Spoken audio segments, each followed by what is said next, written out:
Hello, my friends. Sandra from ForYourChi.com, and this is your weekly tarot card and oracle card reading with me for May 4th through May 10th of 2020.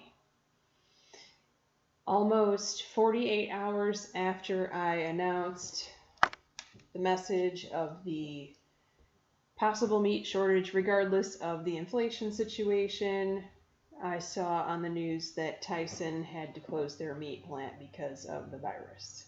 So apparently that's a real thing. There were whispers of that going on in other places.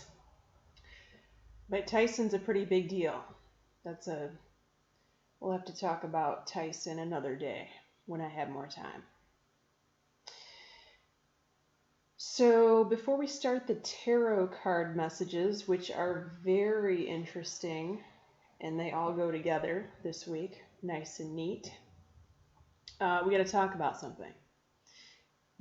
By the way, so going back to the monthly forecasts, they're up on my page, on the YouTube page.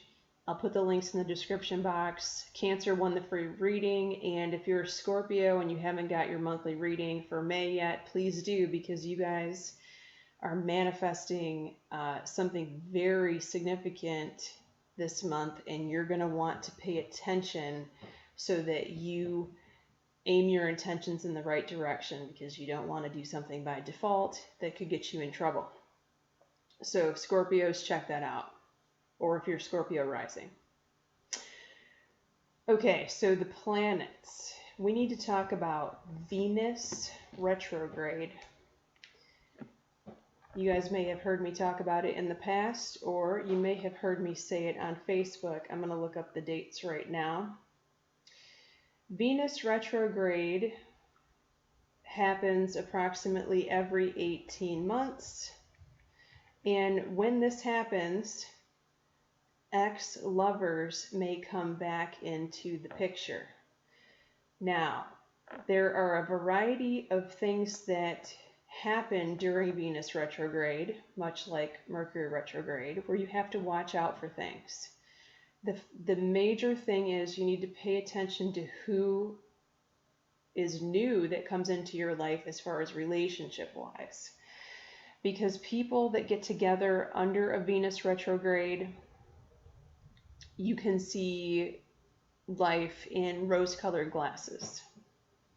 So you're not seeing clearly the situation, and you can make very bad decisions as a result of it, and so can the other person too. I'm not saying it's one way, because it's certainly both ways.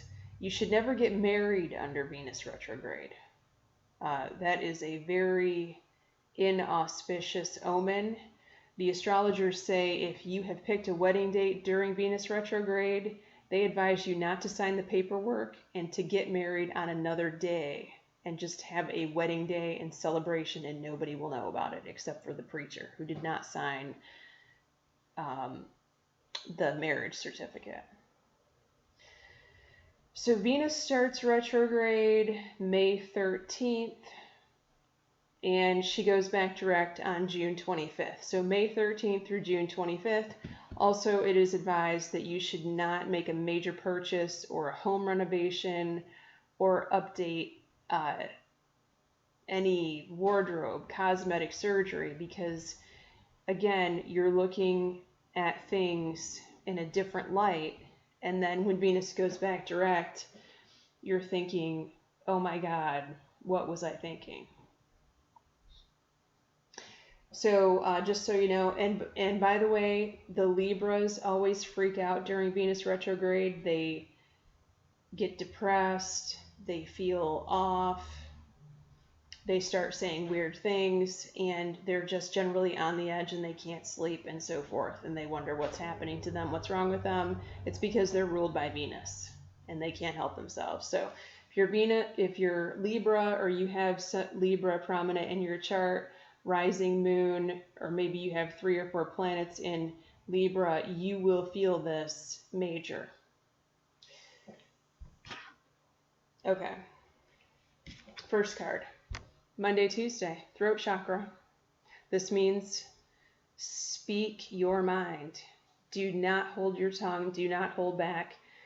People need to hear what you have to say. Speak your truth, Monday, Tuesday. And because of the tarot cards, I went right to the goddess deck. I know you guys love this goddess deck. Ishtar, boundaries. How about that? Speak your mind. You've got some boundaries. Draw the line in the sand and don't waver. Somebody's trying to railroad you. And here we have Mr. Sneaky Deception at midweek, Wednesday, Thursday. What's up with this?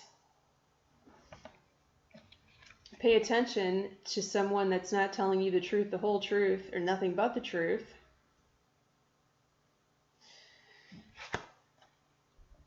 And then you've got Una, easy does it. So try not to force things to happen. Now, someone may be, and this could be the same person that you have to stand up to or speak up for yourself Monday, Tuesday. For some of you, it's going to be the same person. For some of you, for others of you, it's going to be a completely different situation. So regardless of whether or not it's the same person, you definitely need to be on your guard and don't let anyone try to rush you into doing anything, because the Una, the message is about rushing. So don't think that you have to make some major decision, or don't let this person pressure you into hurrying something up. Ease back.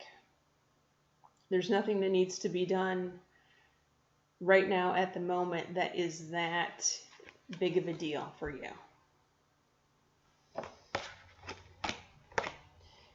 Okay.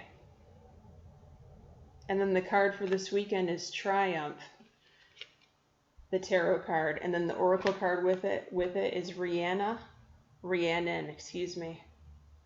the sorceress.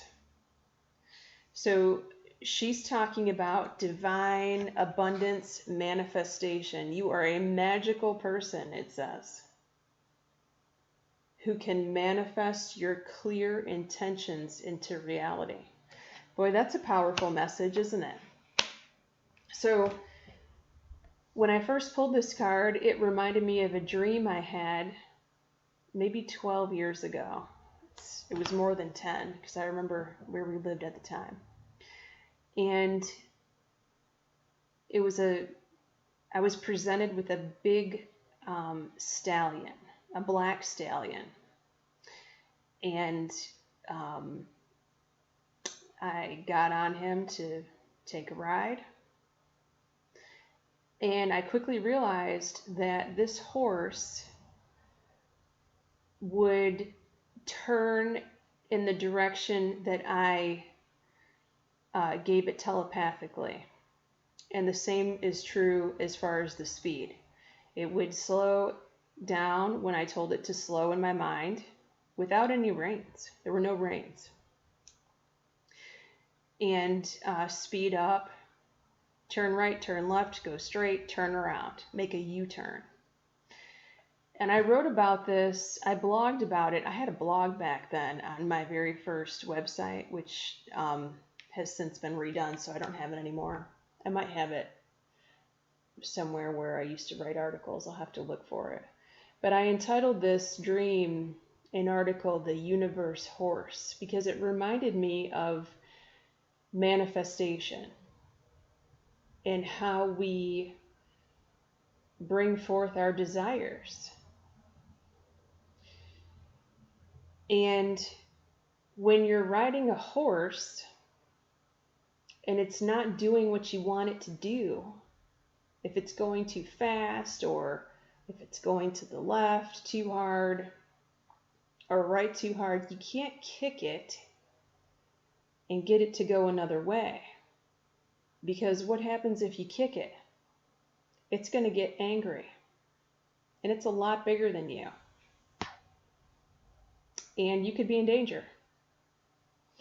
So instead of forcing it to happen, you have to gently coax it to do what you want it to do. Whether that's slow down, you have to talk calmly and give it directions. whether that's turn around, whether that's stop or go right. We can't force it to happen. And this goes back to the Una message, easy does it. Do not try to force anything to happen. You are manifesting. You are very powerful. Pay attention to what you're manifesting. Be mindful of it. We're manifesting things regardless of whether or not we know it or not, or like it or not, by the way. So it would behoove us to pay attention and manifest what we actually want and desire rather than manifest by default. Because many things happen to people by default. And they wonder, why did this happen to them? It's because you weren't paying attention. Or your attention was somewhere else where it's not supposed to be. Your mind was in the gutter, in other words. All right, so it's important to get your mind out of the gutter this week. Thank you for liking. Thank you for watching. Thank you for sharing. Please subscribe to this channel if you haven't already. It helps to support the channel.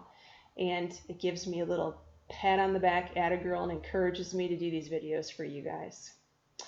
Many blessings to you all. The links to my monthly forecast will be in the description box once again. If you would like a private session from me, you know how to get a hold of me. foryourchi@gmail.com, or if your friends, send me a private message and I'll get you on the schedule as soon as possible. Many blessings to you all.